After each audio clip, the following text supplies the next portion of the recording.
In this video, I'll walk you through setting up the WPF version of orders.com, which is configured to consume HTTP service proxies that interact with services hosted by the WebApi project, which are in turn configured to consume Entity Framework data proxies that interact with the SQL Server database. Let's navigate to the solution. And the first thing to do is set up the database. So in Package Manager console, ensure that orders.com.dal.ef is selected in the default project drop-down list. And then invoke the following command.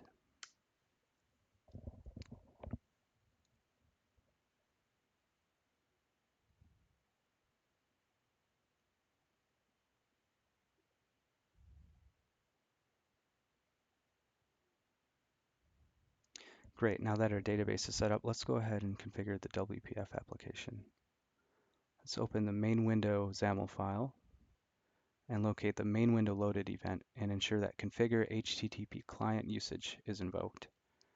Let's navigate to this method. You'll notice that we have a block of business services that are instantiated and injected with our set of HTTP service proxies. Let's go ahead and navigate to order items HTTP service proxy and set a breakpoint in ship command. This method will be invoked by the ship command of the order items service, and it will be done so asynchronously, and issue an HTTP request, which will be handled by an order items controller hosted by the API project. So let's go ahead and configure our API project. Let's open up the dependency injection config file. This file contains information about our data proxies and business services that will be dynamically instantiated and injected into our web API controllers at runtime. In this file, we need to ensure that our entity framework data proxies are uncommented and that our in-memory data proxies section is commented out. Let's go ahead and open up our order items controller and set a breakpoint on the ship method to ensure that it's invoked as we'd expect it to be. Because this project has been configured to be injected with in-memory data proxies, or entity framework data proxies rather, let's go ahead and ensure that the appropriate breakpoint is being hit as we would expect. Now, one thing to point out is that we are setting a breakpoint on the synchronous version of the ship method in the order item repository.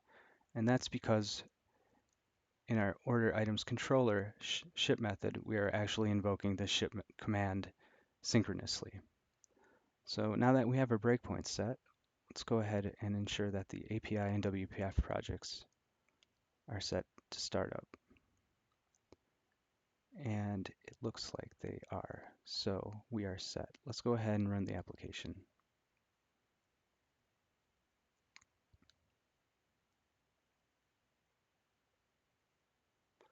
So one thing to note is that the database has only been seeded with customers. So let's go ahead and enter in some other information so that we can place an order and ship the order item.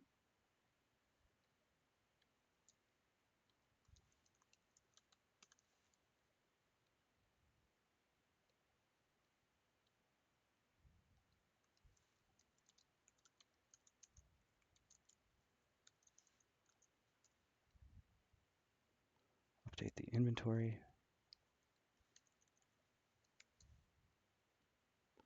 Let's place an order.